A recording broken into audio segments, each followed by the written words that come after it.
welcome back. This is part one of the build series on the Duramax.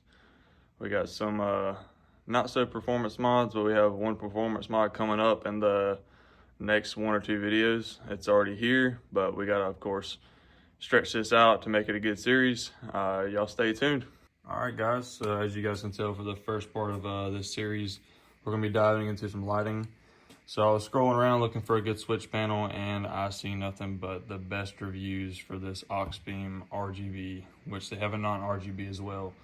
But the switch panel, it has built-in relays and all that good stuff. So let's go ahead and dive in here. Open up the box. You got some good packaging. You have obviously some labels for whatever you want the switches to be utilized for. I went for the dual-sided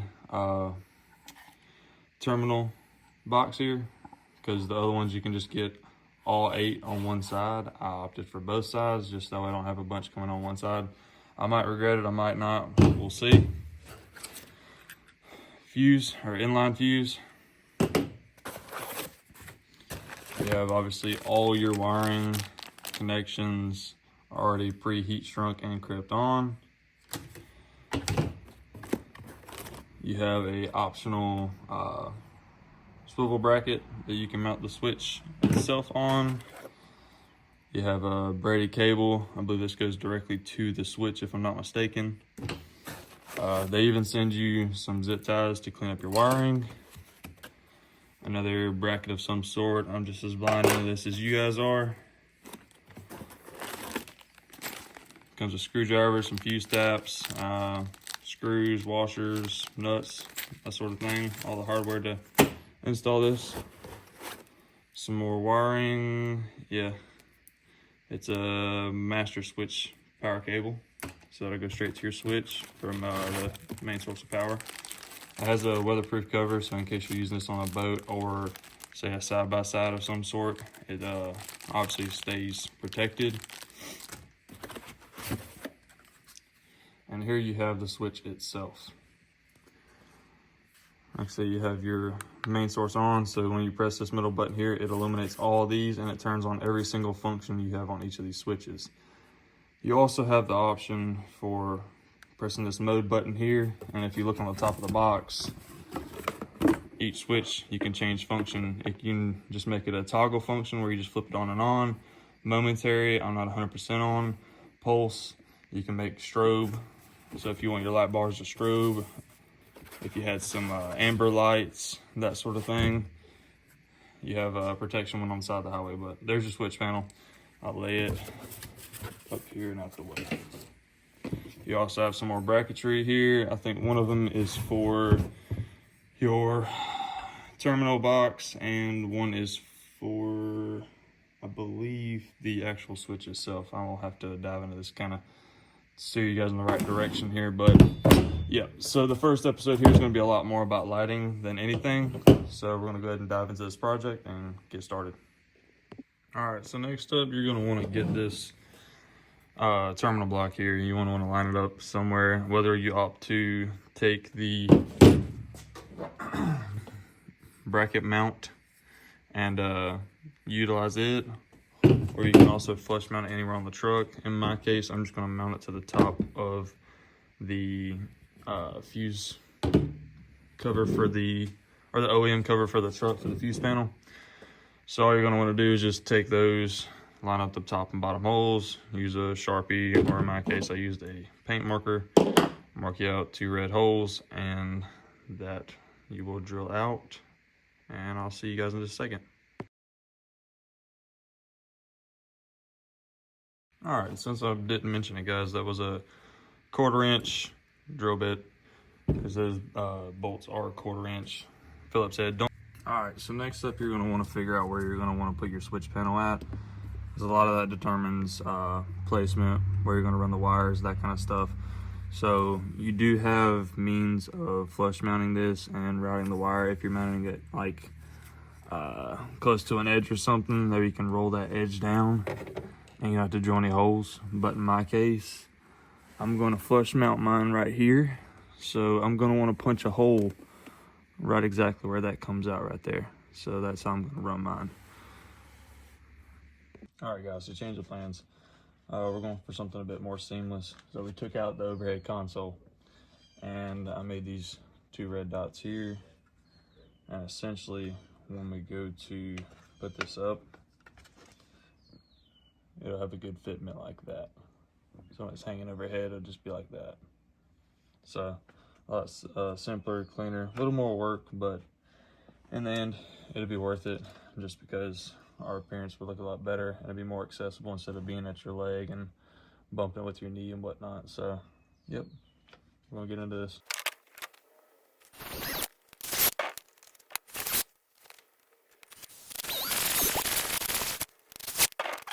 All right, so whenever you get everything mounted, everything should look something like this here. As you can see, you can kind of tell what I was going for, something a bit more factory appealing, but also, you know, it's aftermarket. So it's just cleaner, more convenient, and it's kind of like the switches on the like 16 and up, 13 and up F250s and F350s where you have the auxiliary switches. So it works the same way. Next, you're going to want to install your control cord for your actual switch, the wire that goes and plugs directly into your switch. It will be this braided cable. So what we're going to do is we're going to go through this factory grommet right here where you see that that blue and that white wire. That's for my tow mirrors. You're going to want to chase that wire through there, so cut you a little slit. Try not to cut or damage any existing wires coming through there, and we'll get it fished through.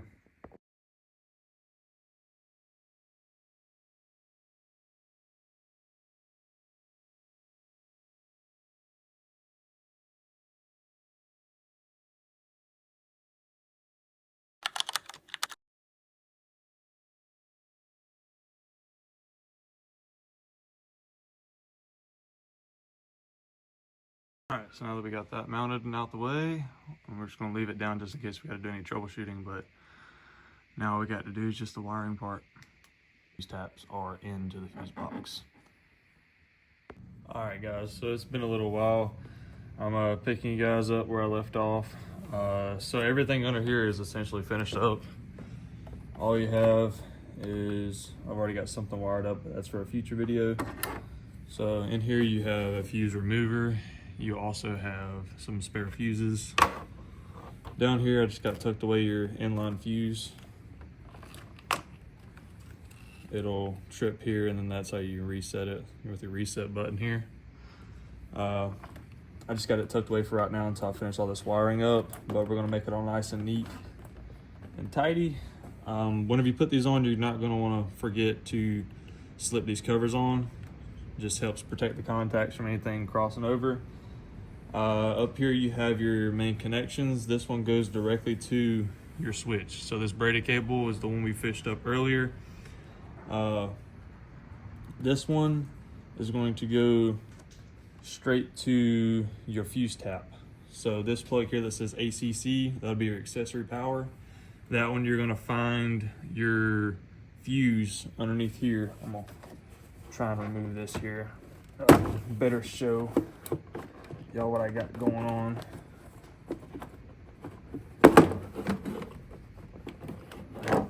Okay.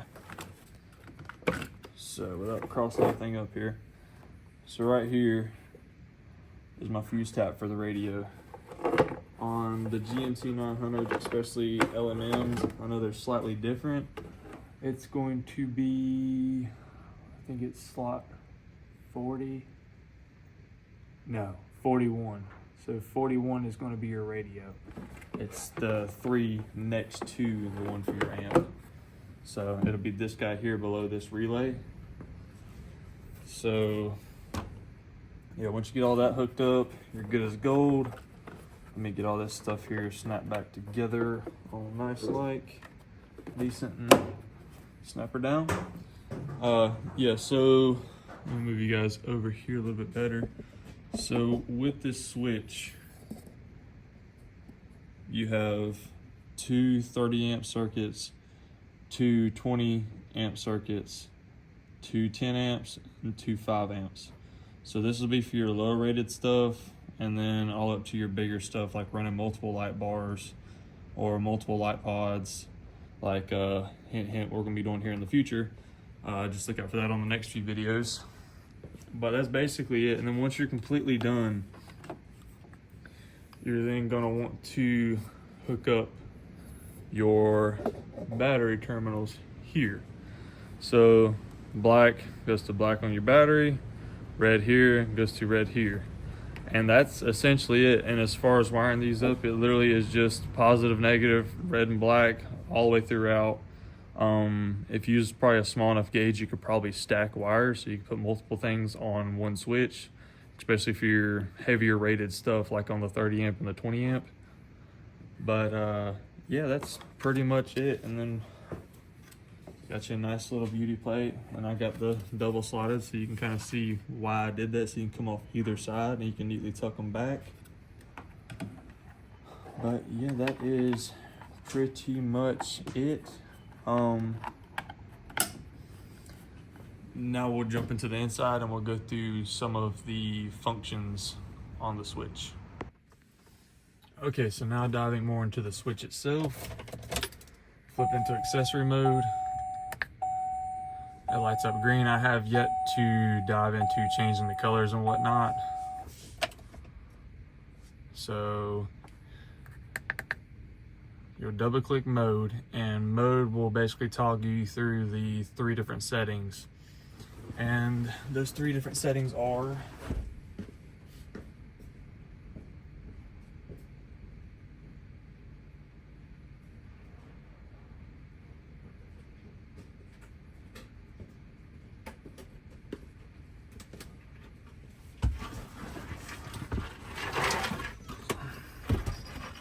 so those 3 different settings are toggle. So toggle will obviously be like flipping on a switch. So majority of them are already preset in red, which is your toggle function. So you'll click it once, and that basically means that that's staying on. So when you swap to blue, that is your momentary. So you have to hold it for it to stay on.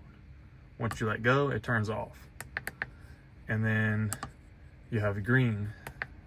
Green will be your pulse function. So if you want your light bars or light pods to strobe, that will be the way that you do it. You will wire them under that single switch, and you will have that one preset as pulsed. So it will pulse, and all of them will basically hyper flash like you see road workers trucks, like strobing around and all that. So that is basically the simple function. So another thing about this too, when you want it to sleep, you press mode and it sleeps. The only thing that stays on is this little blue dot right here that you see. Also another cool feature, when you click the power button, it actually turns every single switch on at once. So if you have, you know, rock lights, you have wheel lights, you have pods, you have light bars, and you're at a show or something, or you just want to turn them all on out in the deer woods and you want everything lit up pretty good, you press that singular button and it turns every single function that you have wired into that system on all at once and simultaneously. So you'll have strobes, you'll have your I'm pretty sure you can even wire up your wheel lights to it. So it's definitely a pretty cool function. I haven't fully gotten very invested into it yet, but like I said, we have a future video on what's going to be hooked up to that, and it's going to be quite a bit. We're starting off small, but we have quite a few things in the works coming to get hooked up to this. Okay, so diving into changing the color, all you're going to want to do is you're going to want to simultaneously press mode and any one of the buttons at the same exact time. You'll click, and then you'll press 1 or 4 on the switch panel and hold it, and it will go through the colors. So there you have a yellow, then it goes into an orange and a pink, purple, blue, light blue,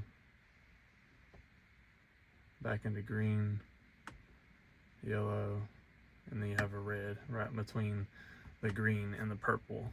So I think we're going to test out the red for the low light in here, or the blue.